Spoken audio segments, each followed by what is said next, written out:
Hi Saoirse, hi Phoenix. Today's story is Panda and the Polar Bear.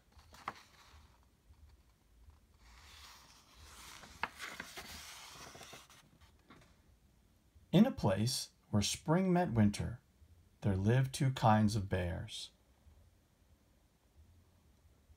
Where it was green and grassy, lived the panda bear.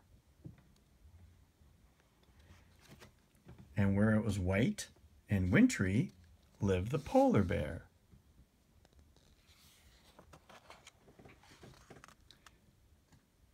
But in between loomed a tall, steep, and slippery cliff.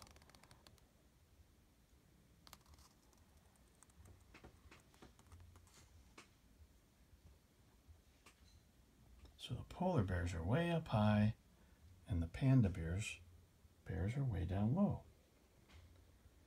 It was too tall for a panda bear to climb up, and too tall for a polar bear to climb down, and so the two never met. Until one curious polar bear became too curious what was beyond his white wintry world. He walked closer to the edge of the cliff, and closer still. Perhaps a little too close.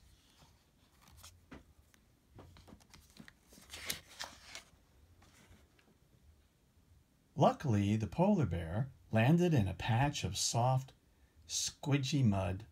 It was sticky and brown and yuck. Stomp, stomp, stomp. Something was coming.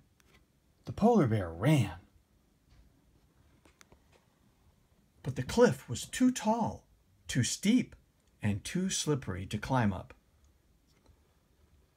Stomp, stomp, stomp, stomp. The polar bear covered his eyes. He peeked from behind his muddy paws. Oh, look, he got mud on his eyes.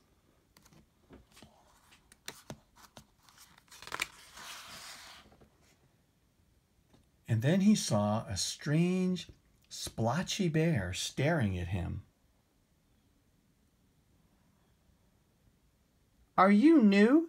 asked the strange, splotchy bear. "Do you want to play?" Said the polar bear. The splotchy bear took this as a yes. In no time, they were climbing trees, playing hide and seek, and following the leader.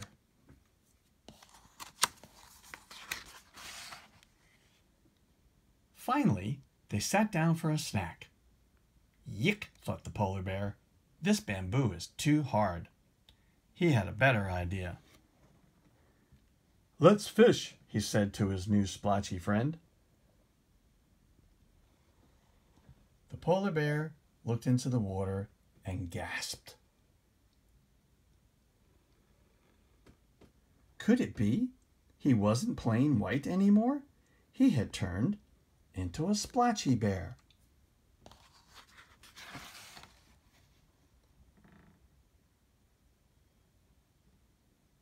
Splash! Into the water. He swam out and snatched a fish, and proudly presented his catch. "You're fading," the splotchy bear said. "Where are your panda patches?" "Panda patches?" the polar bear replied. "Aren't you a panda bear?" asked the splotchy bear. "No," he said quietly. "I'm a polar bear. I'm all white, just like snow." He sighed. What terrifically splotchy panda bear would want to be friends with a plain white polar bear? But the panda bear's face brightened. "I've never seen snow," he said. "What's it like?" So the polar bear explained all about snow. But the more he talked, The more he remembered, and the more he remembered, the more he missed. Suddenly, the polar bear was homesick.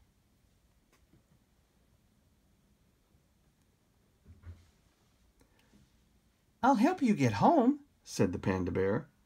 "But the cliff," the polar bear replied. "I'll think of something," said the panda.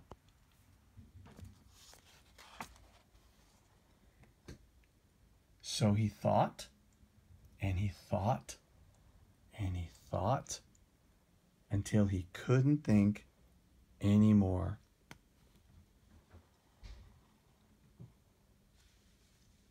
"Maybe we could use the bamboo," suggested the polar bear. "My mother told me never to play with food, but I think it's okay this time," said the panda bear. Together, they made a very long ladder.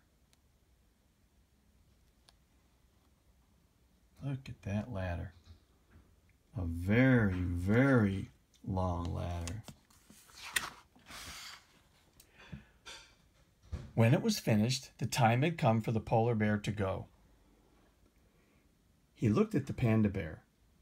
Would they still be friends after he left? The polar bear wanted to ask, but he wasn't sure how. Instead, he turned and slowly climbed the ladder. And climbed and climbed. The higher he went, the harder the wind blew. The ladder began to shake. And then it was suddenly still. The polar bear looked down. There was Panda Bear, holding onto the ladder with all his might. "Don't worry," the panda bear called. "I've got you." In fact, they had each other. Look it, you can see where the panda bears live, and here's where the polar bears live, and there's the ladder. And they had a lot more to discover because they actually lived in the zoo. That's the end of the story. All right, guys. Have a good day or a good night. I love you. Bye.